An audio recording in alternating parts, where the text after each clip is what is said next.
মোটা থেকে আমরা বলতে গেলে এই সরকার হচ্ছে জনসমর্থিত সরকার, নট ইনক্লুসিভ সরকার।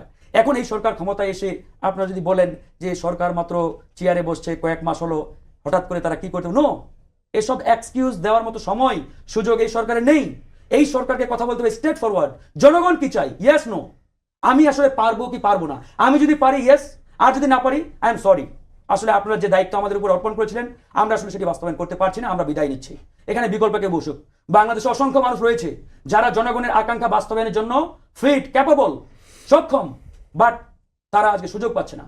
আজকে যারা এই সরকারের দায়িত্বে রয়েছেন, আমি মনে করি অধিকাংশ সেই দায়িত্বশীল ব্যক্তিদের প্রিভিয়াস এ দেশ জাতি তথা সামগ্রিক বাংলাদেশ বিনির্মাণে তাদের অবদান, তাদের আসলে মানে যে ত্যাগ, সেটা কতটুকু তা কিন্তু জনগণ ইতিমধ্যে। সবগুলো অন্তর্বর্তীকালীন সরকারের নানা ব্যর্থতার কথা বলেছেন। তিনি যেটি বলছেন যে 7 মাসে এই সরকার জন আকাঙ্ক্ষার কতটুকু বাস্তবায়ন করতে পেরেছে তা নিয়ে মানুষের মধ্যে যথেষ্ট সন্দেহ সংশয় রয়েছে, এবং এই সরকারকে তো রাজনৈতিক সকল দলই আওয়ামী লীগ বাদে সবাই সমর্থন দিয়ে আসছে এবং সমর্থন এখনও দিয়ে আসছে, কিন্তু সরকারের যে কর্মকাণ্ড বিশেষ করে নির্বাচনকে কেন্দ্রিক তারা এখনো আশ্বস্ত হতে পারছেন না, এখনো রোডম্যাপ পান নেই, নানা রকম সন্দেহ সংশয়ের কথা বলছে। বিএনপিও সন্দেহ সংশয় দেখছে। আপনার কাছে কি মনে হয় যে 7 মাসে এই সরকার জন আকাঙ্ক্ষার কতটুকু বাস্তবায়ন করতে পেরেছে? বা বাংলাদেশের মতো এরকম সমস্যা সংকুল দেশে কোনো সরকারের পক্ষেই দ্রুততম সময়ে জন আকাঙ্ক্ষা বাস্তবায়ন এটা সম্ভব না, অ্যাবসলিউটলি অসম্ভব, অন্তত এই বাস্তবতায়। অতীতেও যারা ক্ষমতায় ছিল এরকম নানান প্রতিশ্রুতি দিয়ে আসে। এখন একটা অন্তর্বর্তীকালীন সরকার আছে, তাদের আমরা অনেক সমালোচনাই করছি, আরও কঠোরভাবে। রাজনীতি নিয়ে কি সংস্কার, সংস্কারটাকে এত বহুল ব্যবহার করতে করতে এটা একটা অ্যালার্জিতে পরিণত করে ফেলেছে আমার ক্ষেত্র বিশেষে। আপনার মনে আছে 1/11-এর সময় সংস্কারপন্থী নামে বড় দুইটা দলে একটা পন্থী তৈরি হয়েছিল, এটা গালিতে পরিণত হয়েছিল যে ও সংস্কারপন্থী। এখন এরা সংস্কারের বিষয়গুলো অতি ব্যবহার করে, বেশি জটিল করে, বড় বড় ইভেন্ট সামনে এনে এমন একটা পরিস্থিতি তৈরি করেছে যাতে রাজনৈতিক দলগুলোর মধ্যে অনেকের ক্ষেত্রে এইরকম একটা ধারণা তৈরি হয়েছে যে এরা সংস্কারের নামে নির্বাচনকে পিছাতে চায় বা বিলম্বিত করতে চায়।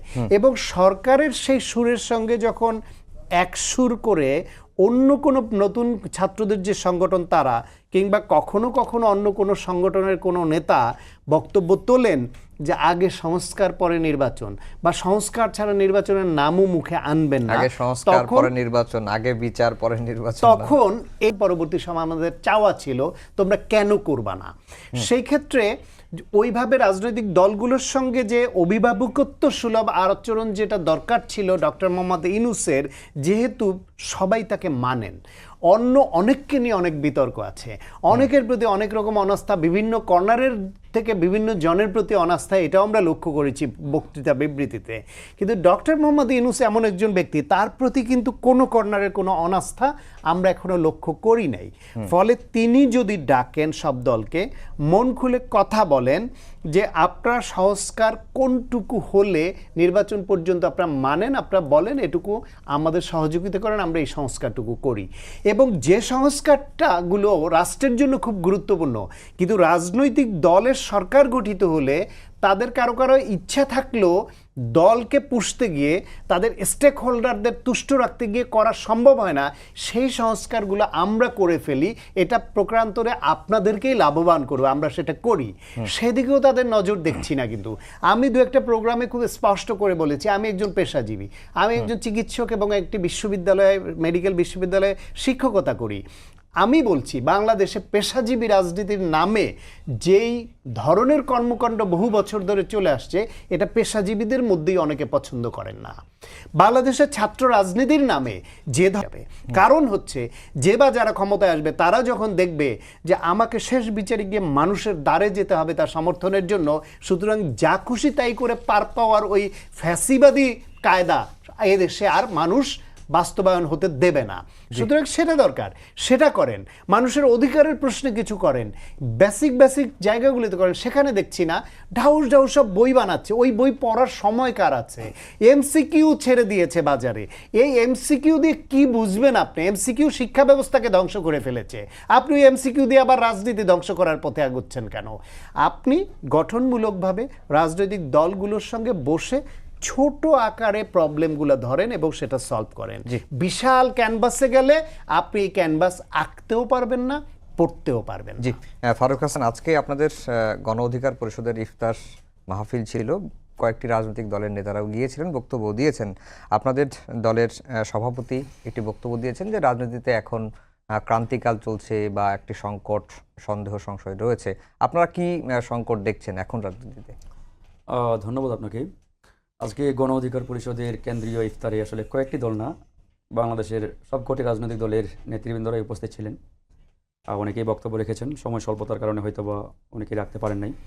তো যাই হোক, আজকে আমাদের সভাপতি জনাব নুরুল হক নূর যে আশঙ্কা বা যে আপনার সংশয়ের কথা বলছেন, এটা তো আসলে শুধু আমাদেরই কথা তা কিন্তু নয়। ইতিমধ্যেই সরকারের দায়িত্বশীল একজন উপদেষ্টা সে কিন্তু নিজেই বলেছেন যে বাংলাদেশে এখন একটা যুদ্ধাবস্থা চলছে। ভেরি মাচ ডেঞ্জারাস স্টেটমেন্ট আমি মনে করি। সরকারের একজন দায়িত্বশীল উপদেষ্টা যখন বলে যে বাংলাদেশে এখন একটা যুদ্ধাবস্থা বিরাজ করছে, হোয়াট ইজ দিস? মানে এটার মাধ্যমে তিনি কি বোঝাতে চেয়েছেন?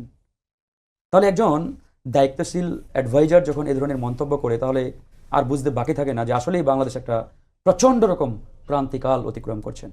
এখন আসেন, আমাদের সায়ন্ত ভাই খুব চমৎকারভাবেই বলেছেন, তার কথার সাথে আসলে পুরোপুরি আমি একমত। তারপরেও কিছু কথা বলতে হয়। যেমন সংস্কারের যে বিষয়টি, সংস্কার আসলে একটা চলমান প্রক্রিয়া। আমি চাইলাম 1-2 মাস সবাই দেশ ছেড়ে পালিয়ে যায় নাই। তাহলে এই পলাতক, খুনি, চোর, ডাকাতদের গ্রেপ্তার করার জন্য কি কি সংস্কার লাগবে আপনাদের? এখানে কি আইনের সংস্কার প্রয়োজন, নাকি পুলিশ বাহিনীর সংস্কার প্রয়োজন, নাকি এটা আপনাদের এরকম আপনারা বলবেন যে না, ওনাদের গ্রেপ্তার করতে হলে এই পুলিশ বাহিনীকে 2 বছরের জন্য একটা ট্রেনিং দরকার, কমান্ডো ট্রেনিং, বিদেশ থেকে ট্রেনিং করে এনে তারপরে এদেরকে অভিযানে নামাতে হবে, তারপরে গ্রেপ্তার করতে হবে, এরকম? তাহলে এই জায়গায় তো কোনো সংস্কারের প্রয়োজন নাই। তাহলে এই জায়গায় আপনাদের দক্ষতার কি এমন প্রমাণ আপনারা দিতে পারেন নাই? তো এরকম অসংখ্য জায়গা আছে যেগুলোতে এই সরকার পদে পদে ফেইলিওর হয়েছে, ব্যর্থতার পরিচয় দিয়েছে। এবার আসেন, শান্ত ভাই খুব চমৎকারভাবে একটা কথা বলেছেন যে এই সরকারের যে ভিতরের একটা হজবরল পরিস্থিতি। এখন আসেন, এই পরিস্থিতি আসলে তৈরি হলো কেন? আপনারা কি চিন্তা করেছেন এই কোটা ফ্রিয়ে আনার যে ঘটনা, এই ঘটনার পিছনের ইতিহাস কি? এই ঘটনাটা নিয়ে আমরা অনেক স্টাডি করেছি। এই ঘটনাটি ঘটানো হয়েছে ভারতীয় পরিকল্পনায়। আপনি প্রশ্ন করতে পারেন কিভাবে? দেখুন, বাংলাদেশের ছাত্র সমাজ তথা দেশের জনগণের সবচাইতে বড় অ্যালার্জি যদি বলেন ছিল এই কোটা ব্যবস্থায়। এবং বিগত 2018 সালের যে কোটা আন্দোলন, এই আন্দোলনের নেতৃত্ব তো আমরাই দিয়েছিলাম। আমি, বিপিন নুরুল হক নূর, রাশেদ খান, আমরাই ঢাকা বিশ্ববিদ্যালয় থেকে নেতৃত্ব দিয়েছিলাম। এই আন্দোলন করতে গিয়ে আমরা অসংখ্যবার জেলে গেছি, হামলা মামলার শিকার হয়েছি অসংখ্যবার। সেই আন্দোলনের প্রেক্ষাপট থেকেই কিন্তু 2024 সালের এই গণঅভ্যুত্থান, এই বিপ্লব। এই দীর্ঘ লড়াই করতে গিয়ে অসংখ্য ভাই আমাদের শহীদ হয়েছেন।